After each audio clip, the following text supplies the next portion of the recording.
외국인들이 지금 신흥국을 거의 다 같이 매도하고 있는 것 같은데 그건 그럼 왜 그런 걸까요? 보통 외국인들 중에서 쉽게 빨리빨리 빠져나가고 사고 팔고 하는 애들은 대부분 레버리지 투자자. 누구한테 빌렸어?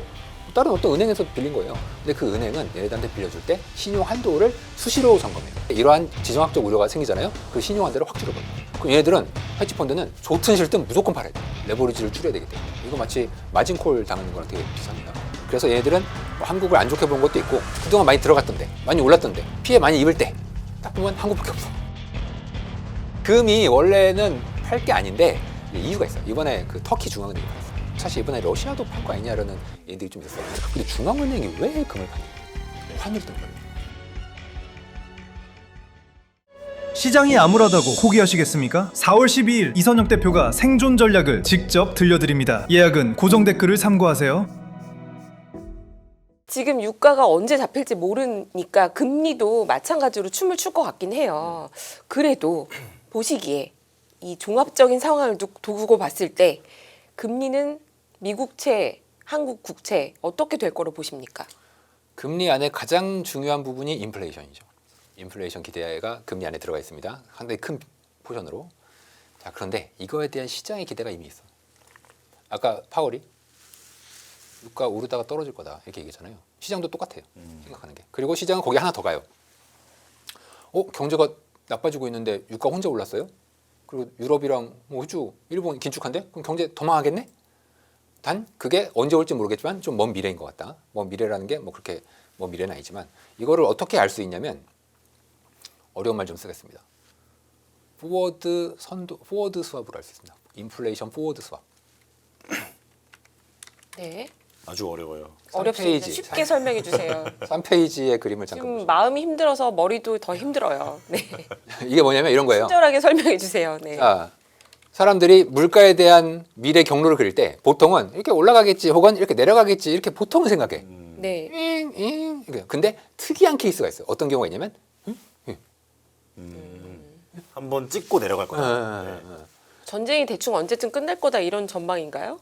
그거랑 유사하긴 합니다만 더 중요한 게 요 커브, 요 흐름, 요 커브가 중요해요. 근데 시점까지는 얘네들이 그렇게 막 면밀하게 타이핑하진 않습니다. 그런 거 보고 싶으면은 칼시, 뭐 폴리마켓 이런 데 가시면은 거긴 맨날 베팅하니까 그게 더 정확해요. 근데 여기서 말하는 건 채권 시장에 프라이싱된 미래의 물가 경로가 굉장히 이렇게 될 거다고 할 때 반응하는 그래프가 바로 요 3페이지는 그립니다. 아니 미래의 물가가 저렇게 낮아질 거라는 건 또 되게 안 좋은 거 아닙니까? 경기 침체 온다고 팀장님 말씀하신 우리 긍정적인 거 보자고. 금리를 낮춘다. 이쪽으로 생각해요. 이쪽으로. 자. 뭐 우리가 맨날 투자하는 빅테크나 AI 주식이 경기 좋아진다고 오르고 경기 나빠진다고 떨어지고 대신 연준이 금리를 올리면 나쁘고 네. 금리를 인하하면 좋아지죠. 금융시장은 좋아진다. 근데 이게 이제 지금 그 팀장님께서 사실 관세는 디플레라고 하셨고 물가가 잠깐 오르더라도 나중에 훅 꺼질 거다 계속 말씀해 주셨는데 공교롭게도 이번 전쟁과 유가 상승이 팀장님의 전망의 트리거가 된 거 아닙니까? 맞는 쪽으로 그렇죠. 팀장님이 확실히 맞는 방향으로. 이미 맞고 있었는데.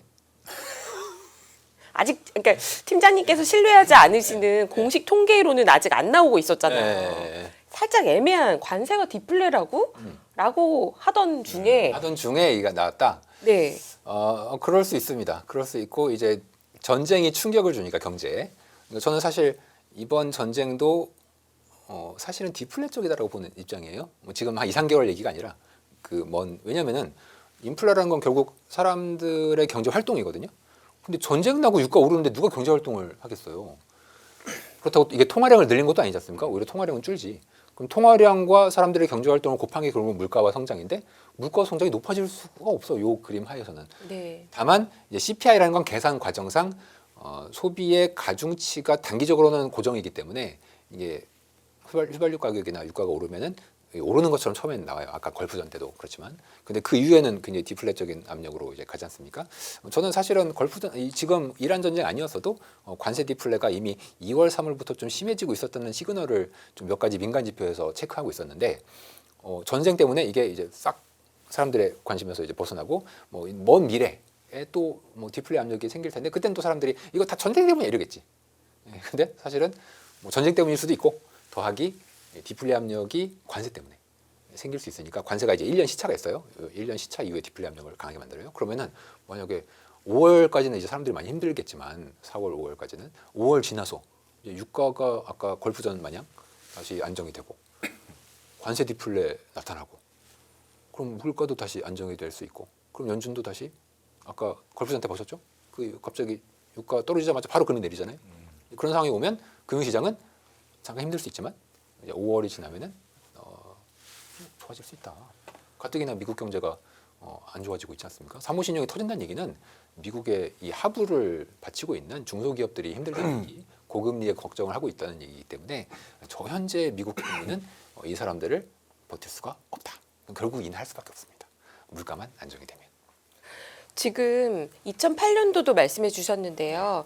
유가가 많이 올라가면서 그때 당시에도 신용 위험이 생기고 문제가 생겼다.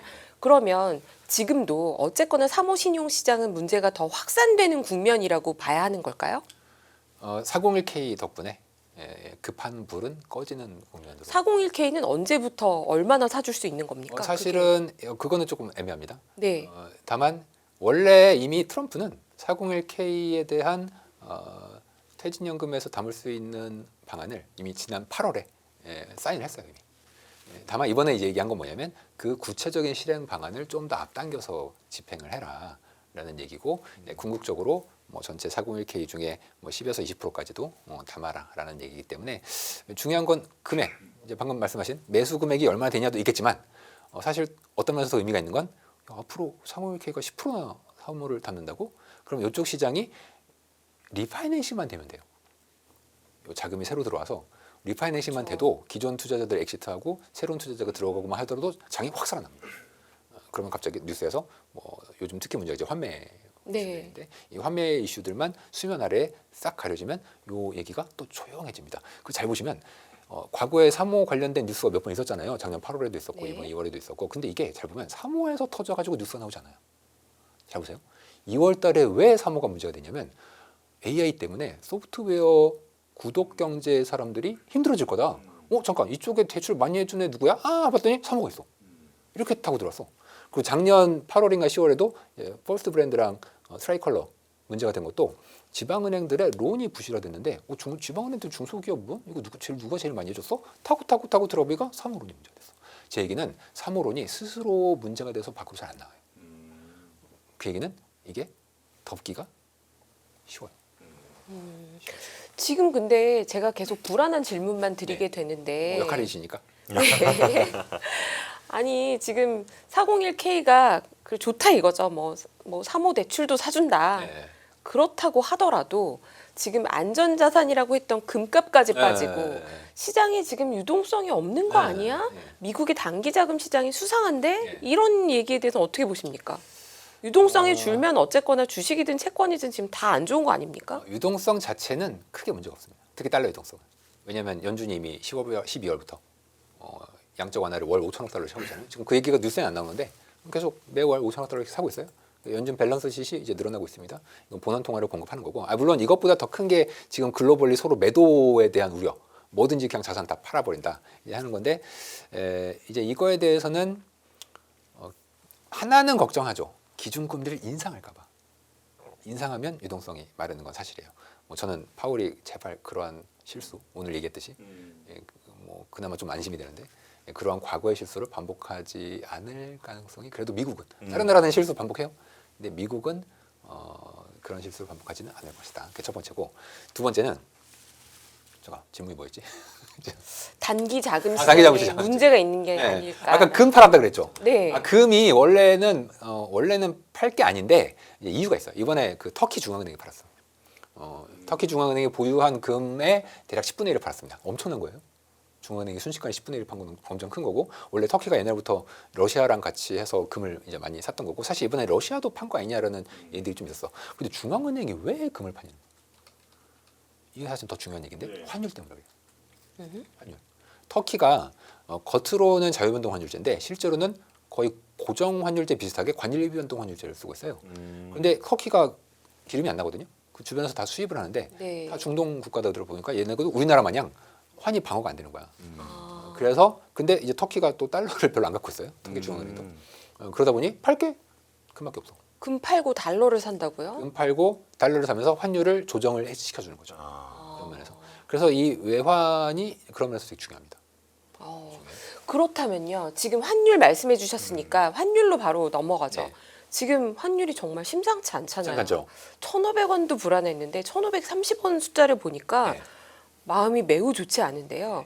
대체 왜 이런 겁니까? 한국이 이번 이란 전쟁 사태에서 가장 최악의 위험에 노출돼 있다는 게 가장 첫 번째.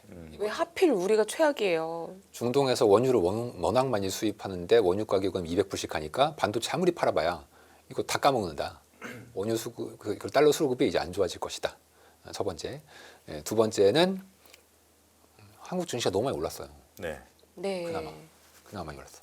그러니까 이제 팔 명분이 팔게 많다. 팔 명분이 만들어지기 좋은 거고 외국인 지분도 한국에서 뭐 적지 않은 편이고 그런 점에서 이제 한국 원화가 좀 가장 위험에 많이 노출돼 있는 게 아닌가 그런 생각 좀 하고요. 사실 엔화랑 비슷하게 움직이고 있습니다. 위안화도 좀 약한 편이고. 그렇다면 이렇게 여쭤볼게요. 외국인들이 지금 신흥국을 거의 다 같이 매도하고 있는 것 같은데 그건 그럼 왜 그런 걸까요? 보통 이런 때는 그냥 뭐 위험하니까 팔아 뭐 이것도 있죠. 그게 제일 커요. 제일 큰데 이 외국인들은 전부 레버리지 투자자예요. 거의 대부분. 특히 이렇게 단기적으로 사고 팔고 하는 애들은 리얼머니 투자자들은 그렇게 막 사고 팔고 하지 않는데 이 외국인들 중에서 이 쉽게 빨리빨리 빠져나가고 사고 팔고 하는 애들은 대부분 레버리지 투자자예요. 근데 그 레버리지를 했다는 얘기는 어디서 빌렸다는 얘기지 않습니까? 그 누구한테 빌렸어? 다른 어떤 은행에서 빌린 거예요. 근데 그 은행은 얘네들한테 빌려줄 때 신용 한도를 수시로 점검해요. 수시로 점검하는데 이러한 지정학적 우려가 생기잖아요. 그 신용 한도를 확 줄여버려. 빨리 돈 갚으라고. 그럼 얘네들은 헤지펀드는 좋든 싫든 무조건 팔아야 돼. 레버리지를 줄여야 되기 때문에. 이거 마치 마진콜 당하는 거랑 되게 비슷합니다. 그래서 얘네들은 뭐 한국을 안 좋게 보는 것도 있고 그럼 얘네들 입장에서 일단 무조건 팔아야 되는데 그럼 어딜 팔지? 그동안 많이 들어갔던데 많이 올랐던데 피해 많이 입을 때 딱 보면 한국밖에 없어. 한국, 일본도 그래요. 일본도. 이런 나라들을 이제 많이 팔기 때문에 해당국 통화들이 약세를 보이게 된다. 그러니까 이 얘기는 신용 한도는 전쟁이 좀 누그러지면은 다시 원복되겠죠. 그때까지는 요 불안감이 좀 지속될 가능성이 있죠. 그러면 전쟁이 원상 복구 또는 좀 안정되기 전까지는 계속 이렇게 매도 행렬이 이어지는 겁니까? 한두 달. 아 그래요? 우리 걸프전에 일관되게 강조하시네요. 한두 달은 분위기 안 좋다. 이번 달에 국내 증시 32조 팔았다고 하는데 한두 달 더 간다고요? 그 강도는 좀 떨어지겠죠. 지금보다 전쟁 우려가 더 커지진 않겠죠. 다만 이러한 분위기가 계속되면 사람들이 뉴스에 계속 피로해지기 때문에 그 다음부터는 반응 강도가 떨어지게 돼 있습니다. 네. 그 정도 똑같은 강도로 간다는 얘기는 아니에요. 그래서 제가 단기적이다, 장기적이다 이렇게 얘기 안 하고 한두 달. 그게 과거의 사례에 비쳤을 때. 사례에 비쳤을 때. 네. 사람들마다 단기, 장기의 시기가 다르기 때문에 제가 시기로 명확히 한두 달 정도라고 말씀을 드리겠습니다. 지금 내일부터 4월 1일부터 네. WGBI 선진국 지수 네. 편입이 되지 않습니까? 네네네. 원래 우리가 이 지수 얘기하면 여기 편입되면 외국인 자금 들어온다라고 들어와요. 봤었는데 들어와요. 효과는 어떻게 보십니까? 들어오는데 지금 뭐 증시 파는 거에 비하면은 이게 토탈 들어올 수 있는 규모로 우리가 예상하는 게 채권 자금 그래서 대략 적게는 50조, 많게는 8, 90조로 보고 있어요. 근데 이 돈이 한 번에 이렇게 들어오는 것도 아니고 거의 2년에 걸쳐서 들어와요. 그럼 한 달에 뭐 해봐야 뭐 10조, 많이 10조 너무 많다. 한 달에 한 5에서 7조 들어온단 말이에요. 그러면 이게 증시 아까 30조 팔았다고 했잖아요. 네. 약간 세 발에 피인 게 첫 번째 있고 아. 두 번째는 시장이라는 게 특징이 분위기가 안 좋잖아요. 그럼 미래에 있는 악재 없는 악재 다 끌어와서 지금 반영해. 그리고 호재가 예를 들어 뭐 호재라는 게 지금 WGBI 같은 호재가 있으면 에이 그거 5조밖에 안 돼.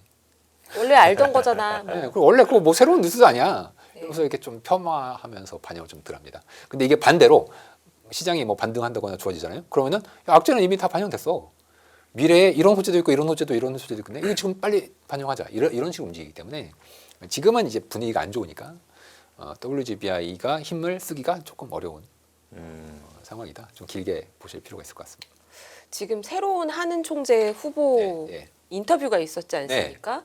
이제 거기서 많은 기자들이 환율 관련해서 질문을 했는데 뭐 그렇게까지 걱정할 레벨은 그러니까 걱정할 수준은 아니다라고 얘기했어요. 예. 어떻게 보십니까? 1,500원대 지금 환율이 1,300, 1,530원 가고 이러는데 기자가 물어봤어. 환율 그럼 거기다 대고 큰일 났습니다 하고 왔어. 아 거기다가 총재인데. 팀장님 보시긴 어때요? 1,500원대 환율 이게 한 2달 더 간다. 네? 2달? 네, 예를 들어서요. 그렇게는 안 갑니까? 뭐 갈 수도 있는데 예전에 이제 이창용 총재도 얘기했지만 대외 자산이 많아요. 그러니까 환율 상승이 막 그렇게 나쁜 건 아니에요. 예전과는 상황이 다르다. 네, 조금 상황이 다르고 이제 해외 자산도 워낙 많고 해외 투자도 많이 하시고 그리고 뭐 환율 높으면은 뭐 수출 기업 입장에서는 뭐 그렇게 나쁜 건 물론 이제 수익 기업들은 좀 힘들 거고 유가에 있어서는 힘들 건데 이제 너무 나쁜 것만 생각하지 마시고 좋은 것도 있고 두 개가 이제 상쇄돼서 이제 과거 대비해서는 상대적으로 우리나라 사람들은 IMF의 기억도 있고 해서 환율은 무조건 오르면 안 좋아 이렇게 네. 그 뇌에 이제 박혀 있는데 우리가 패러다임이 좀 바뀐 게 분명히 한국의 투자 관련돼서 있기 때문에 좋은 게 있고 나쁜 게 있다. 좀 밸런스 있게 생각을 하실 필요가 있습니다. 그럼 엔화는 어떤가요? 지금 한국 환율이 엔화를 많이 따라간다고 따라가죠. 계속 예. 강조해 주셨는데요. 예, 예. 네. 비슷하게 가는데 엔화도 그러면서는 뭐 여전히 좀 약세 압력이 꾸준히 있죠. 다만 일본 중앙은행이 금리를 이번에 뭐 다카이치 어떻게 나올지 좀 봐야겠어요.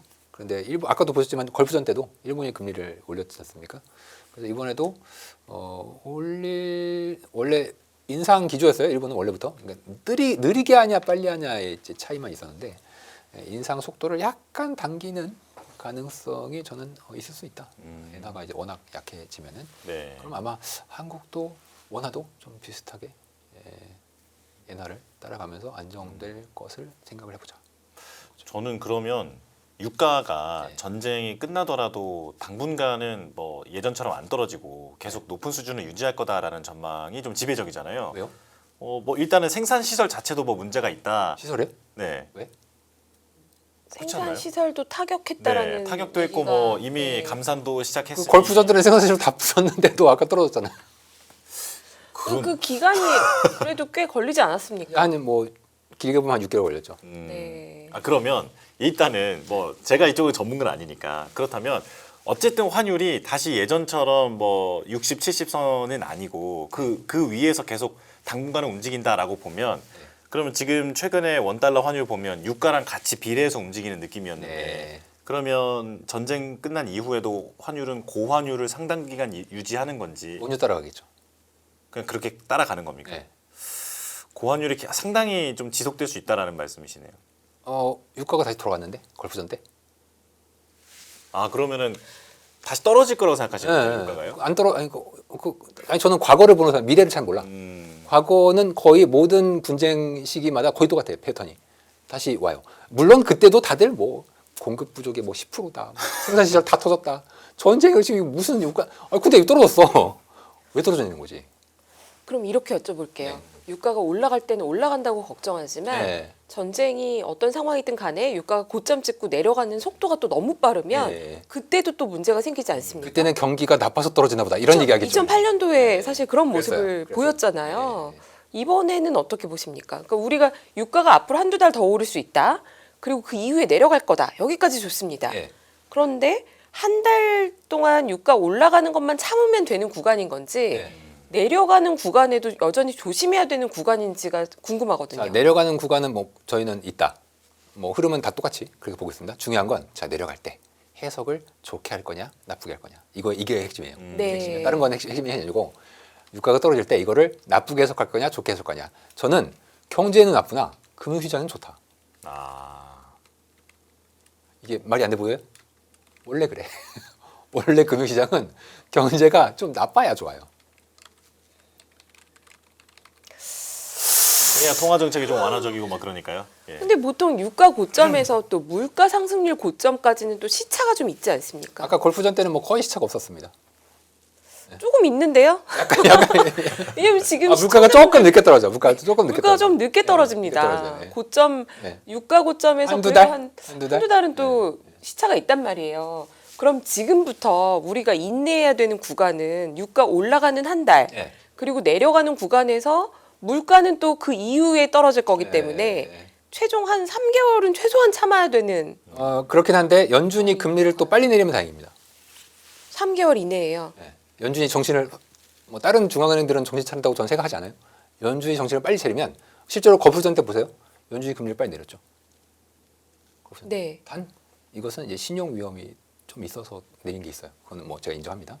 근데 아까 그나마 희망이었던 건 아까 파월의 얘기가 그죠? 지금 상황에서 공급 사이드에서의 유가 상승인데 여기서 금리 인상으로 대응하는 건 아니다.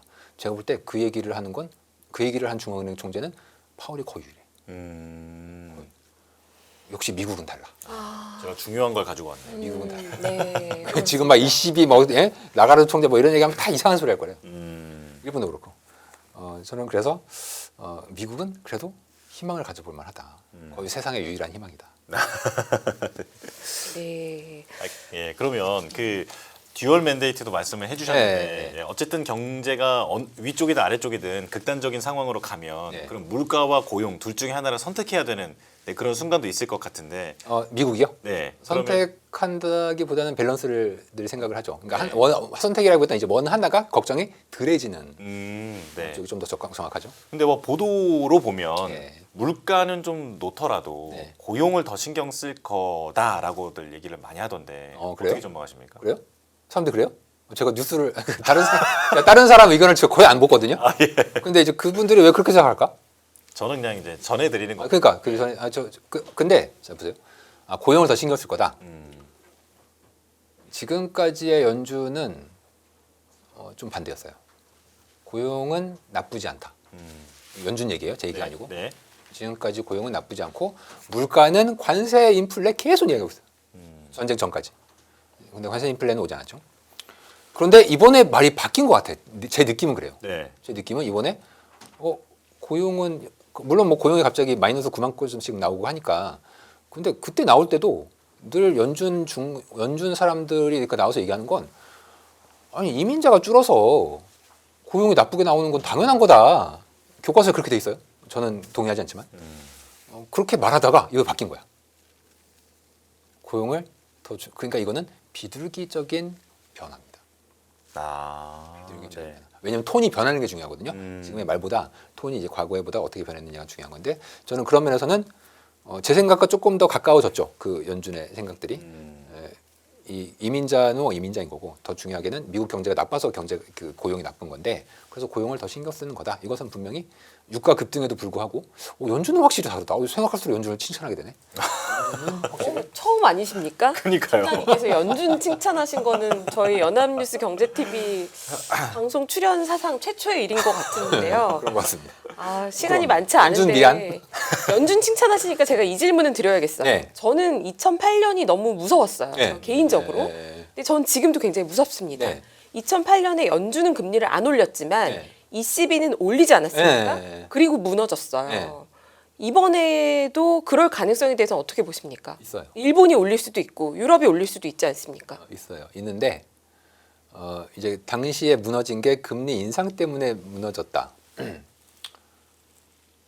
이건 좀 선후 관계를 파악하기가 당시로서는 조금 이제 어려우면 그러니까 결국 터질 게 터졌다라고 볼 수 있겠는데 이미 2007년부터 연준은 금리를 내리고 있었거든요. 천천히 내렸어요. 천천히 내리고 있었고 다른 나라들은 이거 거꾸로였어. 올리고 있었어. 그러니까 이러한 통화 정책의 방향성 다이버전스가 생기잖아요. 그러면 꼭 사고가 터져. 꼭 그래요. 그래서 이번에도 저는 이제 조금 걱정은 하고 있습니다만 다만 신용 위험이 있냐 이걸 우리가 봐야 돼. 이게 핵심이에요. 신용 위험에 근저에 있는 건덕지가 있냐. 리먼 때는 있었죠. 그럼 이번 3호 신용은 그건 아니라고 보십니까? 그건 아닌 것 같아요. 제가 아까 왜 자꾸 걸프전 때 얘기를 하냐면 이번 3호 신용은 서브프라임이랑은 달라요. 뭐가 다르냐? 서브프라임은 그 서브프라임도 그 3호랑 규모가 비슷해요. GDP 대비 얘도 한 10% 됐어요. 그 서브프라임 모기지들이. 근데 그 모기지도 문제가 됐지만 사실 얘보다 더 큰 문제가 있었어. 뭐냐면 서브프라임만 문제가 됐으면 그 난리가 안 났어요. 서브프라임이 문제가 된 이유는 얘를 가지고 온갖 훨씬 큰 파생 상품들이 있다가 금융기관들이 특히 은행들이 망해서 생긴 현상들이었거든요. 그래서 이게 사실은 파생 상품이 더 큰 문제였었고 제가 아까 계속 90년에 미국의 저축대부조합 얘기를 드리는 이유는 얘네들은 저축대부조합 그 자체가 문제였고 펀더멘털의 문제였고 얘가 뭐 파생으로 뭐 엮여 있거나 그러진 않았어. 그래서 저도 그 저축대부조합 때랑 상당히 유사하게. 그리고 저축대부조합 아까 90년, 91년에 미국이 침체가 있었잖아요. 근데 그때 주가가 그렇게 많이 안 빠졌습니다. 아, 네. 오히려 끝나고 90년대에 막 주가가 엄청 올랐죠. 80년대에도 주가도 꾸준히 오르긴 했었고. 그래서 그 90년, 91년에 S&P가 그렇게 조정을 많이 받지 않았다. 그리고 연준이 뭐 금리 8%에서 3% 내려주는데 주가 올라야죠. 마지막에서야 희망을 주시는. 아 그런가요? 네. 그러니까 이제 그렇다면 얘기할 걸. 네. 지금 이제 시간이 다 됐는데 지금 이제 어쨌든 이제 이걸 보고 계시는 투자자분들에게 포트폴리오 전략, 대응 전략을 좀 조언을 해주시는 걸 마지막 질문으로 드릴 텐데 그렇다면 이제 지금까지 쭉 말씀해주신 내용이 여기 한 번에 다 요약이 되지 않을까. 네. 네. 어떻게 조언해 주시겠습니까?